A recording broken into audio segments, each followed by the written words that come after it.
आप क्या सोचते हैं दुनिया की सबसे महंगी चीज़ क्या है? कोई गोल्ड या डायमंड यही? लेकिन ये बिल्कुल ही गलत बात है। आज हम जानेंगे दुनिया की सबसे महंगी चीज़ें, लेकिन गोल्ड और डायमंड को हराने के लिए यार हमें कोई एलिमेंट चाहिए, जो कोई एलिमेंट ढूंढते हैं जो कि यार इनसे ज़्यादा महंगा हो। अगर हम अपनी रिसर्च देखें तो भाई हज़ारों ऐसी चीज़ें मिलती हैं जो कि गोल्ड से ज़्यादा महंगी हैं और एक एक ग्राम की उनकी कई मिलियन डॉलर्स है। लेकिन अगर एलिमेंट्स देखें तो हमें 10 से 15 एलिमेंट्स मिलते हैं जो कि भाई गोल्ड से जो है वो कई गुना ज़्यादा महंगी हैं। सिर्फ एक एक ग्राम की प्राइस करीब लाख रुपए है। लेकिन चलें सबसे महंगे एलिमेंट पे जाते हैं जिसका नाम है फ्रेंशियम। अब इसका सिंबल FR है और अगर हम इसकी प्राइस की बात करें तो ये सिर्फ 1 ग्राम की प्राइस $1 बिलियन है। हम अपने करेंसी रेट के मुताबिक चेक कर सकते हैं, लेकिन $1 बिलियन सिर्फ 1 ग्राम के लिए। तो ये आखिरकार इतना महंगा क्यों है? महंगा इसलिए है क्योंकि ये रेयर बहुत है। ये अर्थ पे बेशक जहाँ भी पाया जाता है आप इसको कलेक्ट नहीं कर सकते, क्योंकि कुछ ही सेकंड्स में रिएक्ट करके गायब हो जाता है, डिसअपियर हो जाता है, यानी कि बिल्कुल ही डिज़ोल्व हो जाता है एक किस्म का, और आप इसको कलेक्ट नहीं कर सकते। जो एलिमेंट है जो एक्चुअली आप कलेक्ट कर सकते हैं, जो कि सबसे महंगा एलिमेंट है, इसके दूसरे नंबर पे आता है, तो एक्चुअली उसके 1 ग्राम की प्राइस $10,000 है और उसको आप कलेक्ट कर सकते हैं।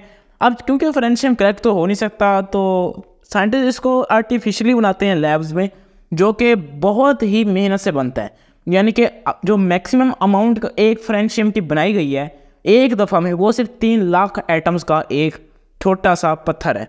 3 लाख एटम्स अगर हम एक जगह जोड़े तो भाई वो हमें दिखता भी नहीं है। बेशक 3 लाख एटम्स भी हो, इतना छोटा साइज़ होता है उसका, तो सिर्फ भाई 1 ग्राम की प्राइस इतनी ज़्यादा है।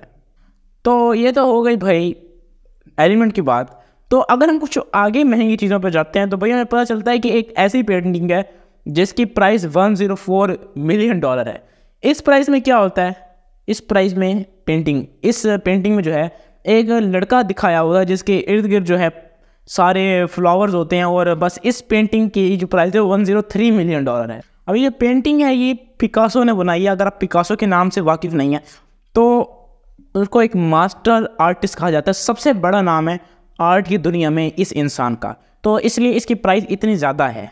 लेकिन मज़े की बात यह है कि बेशक ये पेंटिंग जैसी भी है इसका मीनिंग बड़ा डीप है। अगर आप इसकी पिक्चर आप देखें तो आपको वाकई बड़ी अजीब किस्म की लगेगी, और आप देखेंगे यार इसका मीनिंग क्या है। आर्ट की सबसे अजीब बात ये होती है कि आप इसका भाई मीनिंग नहीं ढूंढ सकते, बहुत मुश्किल होती है। अभी ये चीज़ यार बड़ी अजीब किस्म की है। ये एक किस्म का जी स्कल्पचर है जो कि एक मैन का है, वो इतना ज़्यादा पतला है कि भाई आप इसकी पिक्चर देखें तो आपको देखना पड़ेगा कि आखिरकार ये है क्या।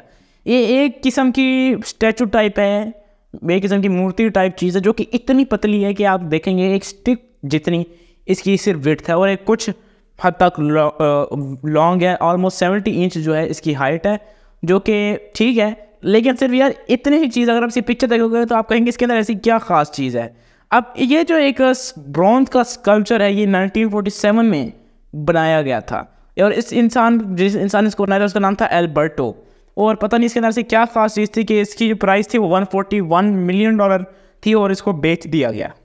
तो ये हमारा लास्ट और उन लोगों के लिए जिनको गाड़ियाँ बड़ी पसंद है। अगर आपको गाड़ियाँ पसंद हैं तो आप मर्सिडीज़ का नाम भी जानते होंगे। यार ये बड़ी अजीब किस्म की गाड़ी है जिसकी प्राइस $143 मिलियन थी, और इसको बेच दिया गया। अब इसका जो नाम है वो है मर्सिडीज़ बेंज 300 SLR गुलविंग ओहलेनहार्ट। अब इसका जो नाम है वो बहुत बड़ा है। मर्सिडीज़ बेंज को हटा के अगर इसका मॉडल की बात करें तो इसका मॉडल है 300 SLR गुलविंग ओहलेनहार्ट। अब इसका जो नाम है भाई आप खुद देखें, लेकिन इसकी प्राइस है $143 मिलियन। और अगर आप इसका डिज़ाइन देखें तो ऐसा लगता है ये एक बहुत ही पुराना डिज़ाइन है, लेकिन बस यार क्या मज़े की चीज़ है। इसको 1955 में बेचा गया और उसका सबसे लेटेस्ट डिज़ाइन यही था। अगर आप आज की कोई भी मर्सिडीज़ कार देखें महंगी से महंगी, वो भी यार इससे एक ही निस्बत सस्ती होती है, और उसका डिज़ाइन भी जो है काफ़ी मॉडर्न होता है। अब पता नहीं लोग इसको कैसे ख़रीद लेते हैं। चलो अगली वीडियो में मिलेंगे, तब तक के लिए भाई आप एक जल्दी से कमेंट करो कि आपको इसमें सबसे अच्छी चीज़ कौन सी लगी। अगर आपको कोई चीज़ खरीदने का मौका मिलता तो आप क्या चीज़ खरीदते हैं? मुझे मौका मिलता तो मैं सारी चीज़ें